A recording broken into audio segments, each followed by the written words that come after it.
तो भैया आज अपन ने चिल्ड्रन डे का कार्यक्रम किया। मेरी सोच ये थी कि टीचर्स डे तो जनरली मनाते ही हैं, लेकिन एक टीचर की जिस चीज़ से पहचान होती है उसको अक्सर भूल जाते हैं।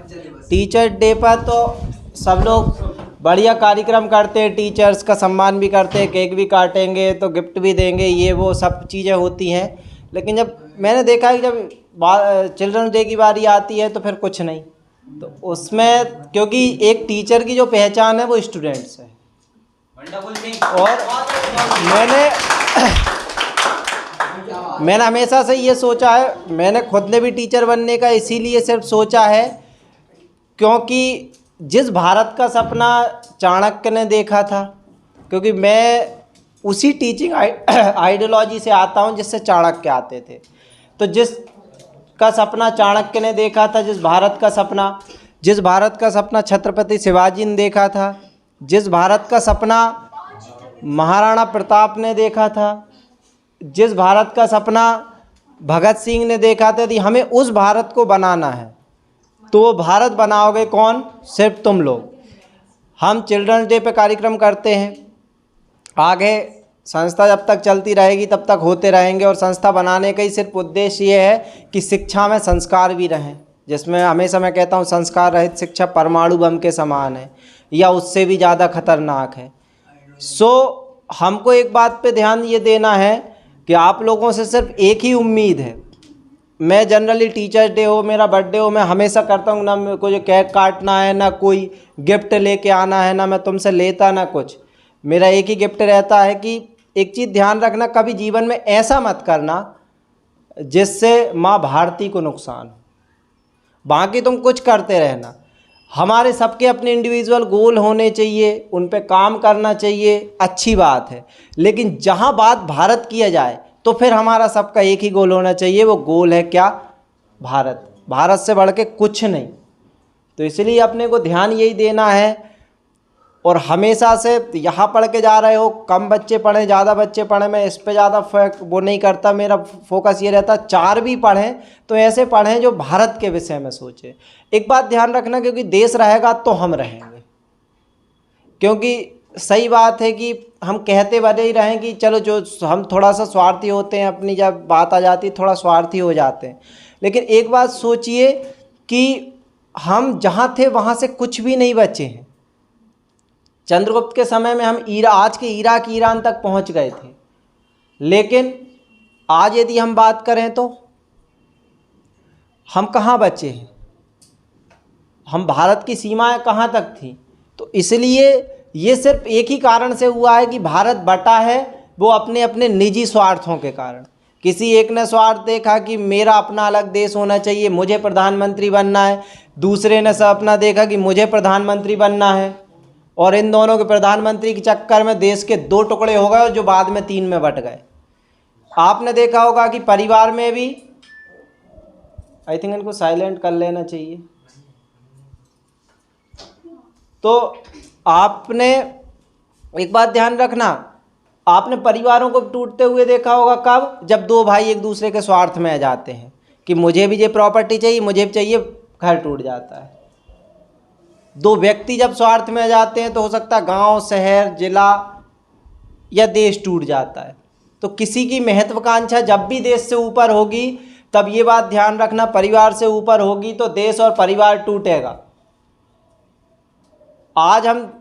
मैं हमेशा कहता हूँ कि जब भी सीखना है तो राम से सीखो।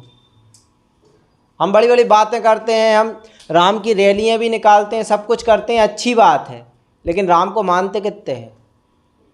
मैं ये नहीं कह रहा हूँ कि राम को अगरबत्ती लगाना है, पूजन करना है, लेकिन उसके आचरण को समझो उस व्यक्ति के।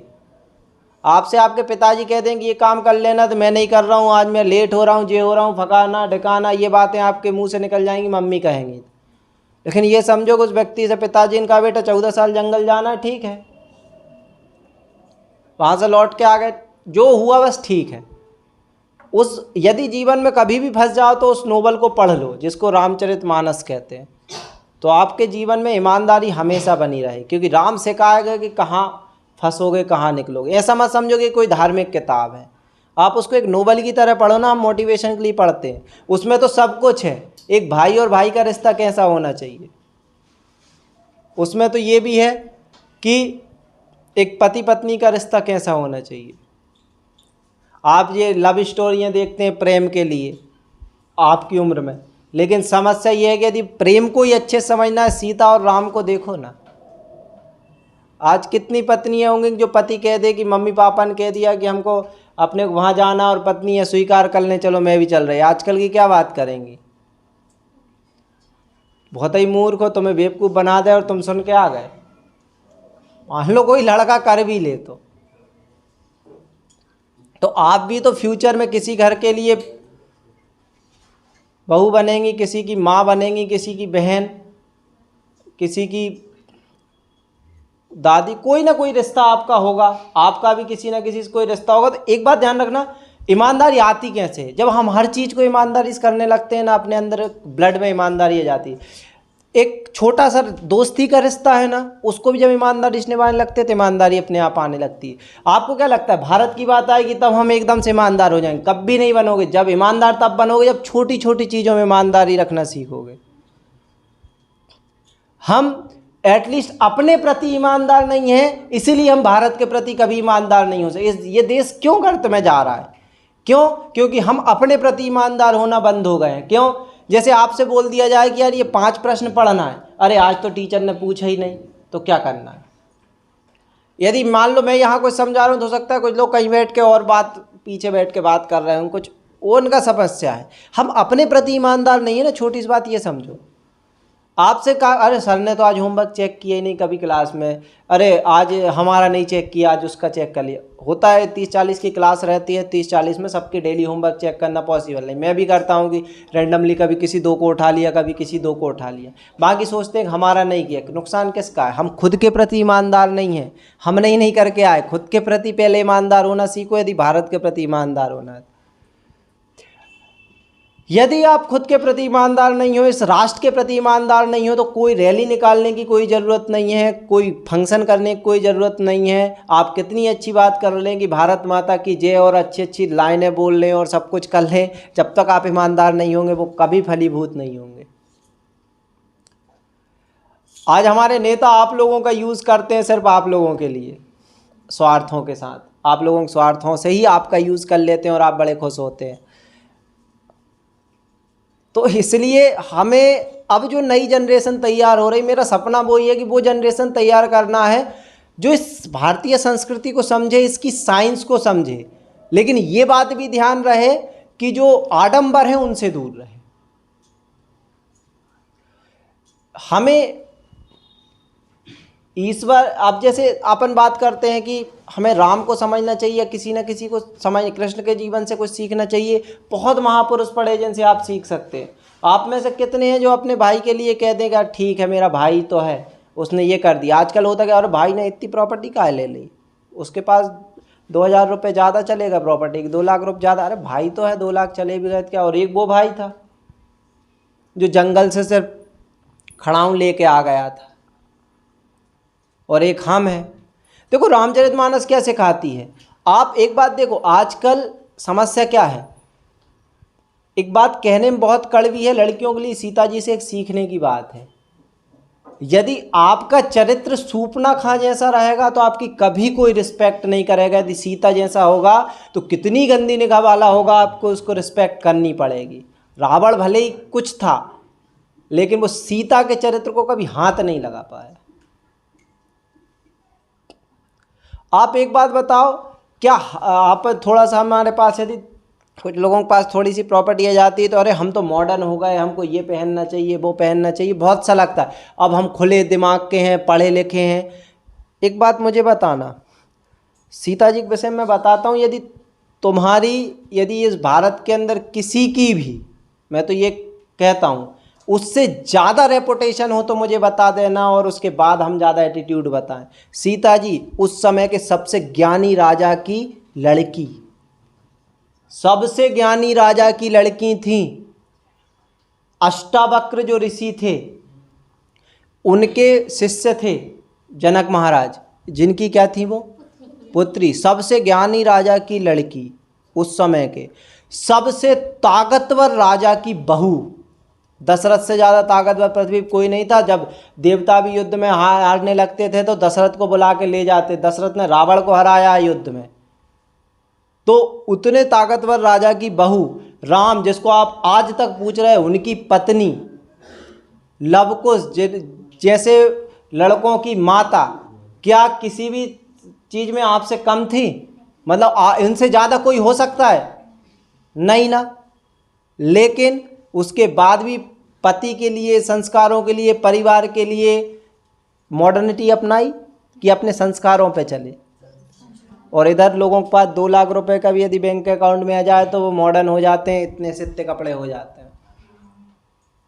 आप अपना भेष बदलोगे, संस्कृति को छोड़ोगे। सूपना खान ने यही सिखाया। सूपना खान चेहरा बदला था ना, संस्कृति बदल ली थी, नाक कट गई।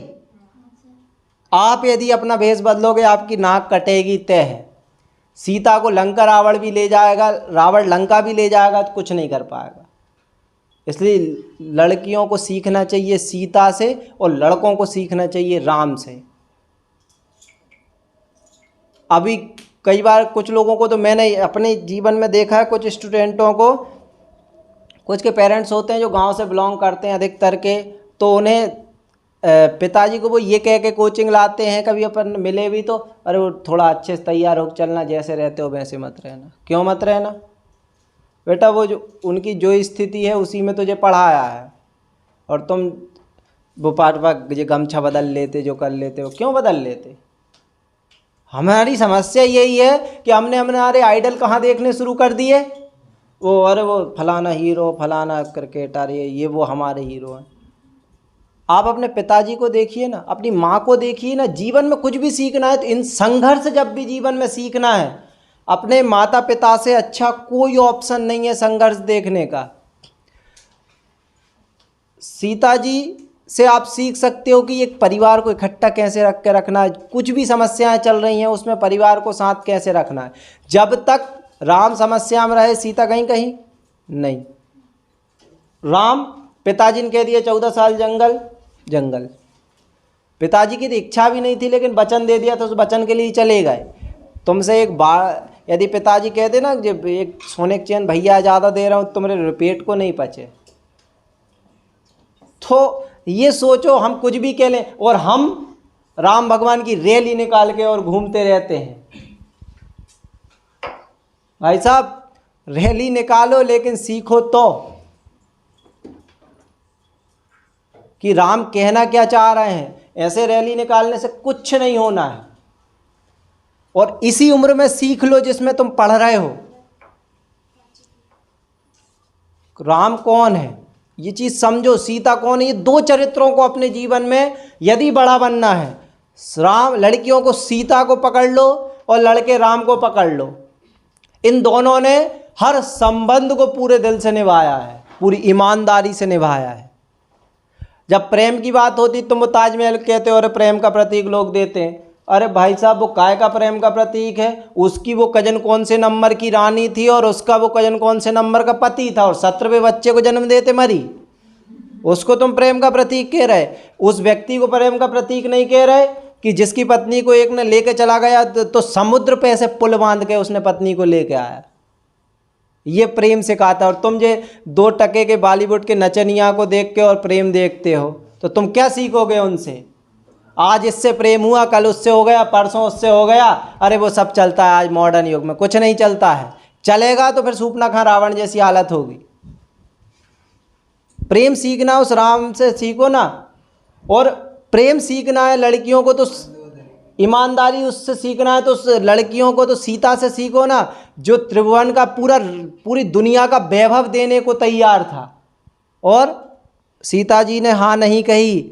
और आज तक कोई आईफोन की एक सैमसंग की जगह आईफोन दिला दे तो इनके प्रेमी बदल जाते हैं। नहीं, सीरियस बात है। यदि बहुत से, सबकी नहीं कह रहा हूँ, लेकिन बहुत से लोगों की स्थिति ये है कि यदि कोई सैमसंग की जगह आईफोन दे दे तो प्रेमी बदल जाते हैं। इधर प्रेमिका से ज़्यादा सुंदर लड़की दिख जाए तो प्रेमिका बदल जाती है, नीयत डोल जाती है। तो हमें कुछ भी सीखना है तो यहाँ से सीखो। तो सबसे पहले यदि कुछ भी करना है तो ईमानदारी लेके आना है, और ईमानदारी छोटी छोटी चीज से आके शुरू होगी। इधर कौन की ज़्यादा आवाज़, मतलब मुंह बज ही रहा है, तो सीखो ना।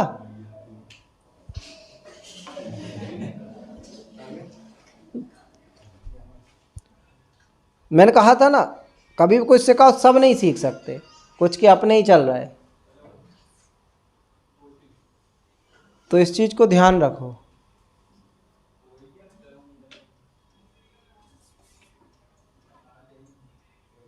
आइडियोलॉजी को पकड़ो।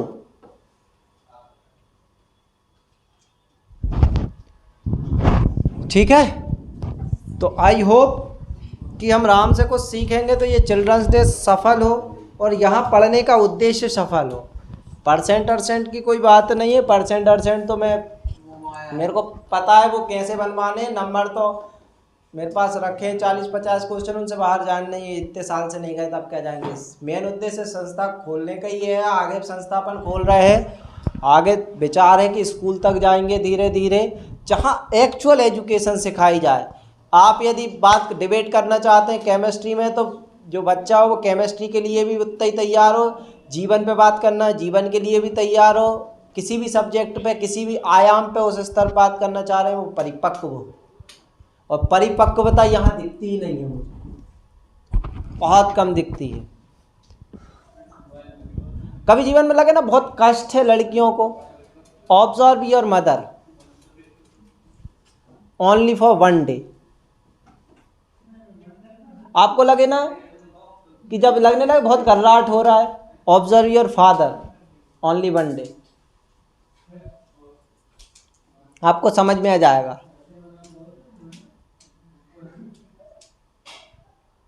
आपकी मम्मी आपको सुबह से उठ के खाना बना के टिफिन रख के दे देती हैं, इससे बड़ा कोई सेक्रीफाइस नहीं है। और आपको लगता है कि हम सेक्रीफाइस कर रहे हैं, कुछ नहीं कर रहे, दैट इज सेक्रीफाइस।